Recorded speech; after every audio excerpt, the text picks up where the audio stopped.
મહેસાણા જિલ્લામાં કૃષિ વિભાગની ટીમના દરોડા પાડવામાં આવ્યા। કડી મહેસાણા વિજાપુરની 98 પેઢીઓમાં તપાસ કરવામાં આવી। ખાતર અને 22 લાખનો શંકાસ્પદ બિયારણનો જથ્થો સીઝ કરવામાં આવ્યો છે। કડીમાં 8275 મેટ્રિક ટન જથ્થો મળી આવતા 2 વિક્રેતાઓને નોટિસ ફટકારાઈ છે। વિજાપુરમાં 1000 કિલો બિયારણનો શંકાસ્પદ જથ્થો મળી આવ્યો હતો અને મહેસાણામાં 11875 કિલો બિયારણનો શંકાસ્પદ જથ્થો મળ્યો। લેબ રિપોર્ટ ન આવે ત્યાં સુધી આ જથ્થાનું વેચાણ નહીં કરી શકાય।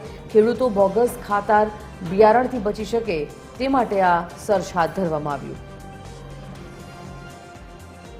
સંવાદદાતા મનોજ ફોનલાઈન પર જોડાઈ ગયા છે। મનોજ, શું વિગત છે આ વિશે?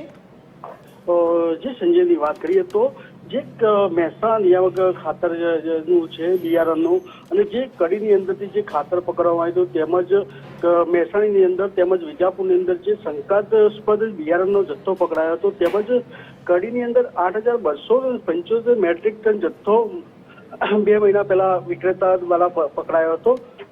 તેમના અને જે વિજાપુરના અને મહેસાણા આ દરેકને નોટિસ આપવામાં આવી છે વેપારીઓને અને જે સીઝ કરેલો જે જથ્થો છે એને વેપારી વેચી નહીં શકે એવું પણ જણાવવામાં આવ્યું છે।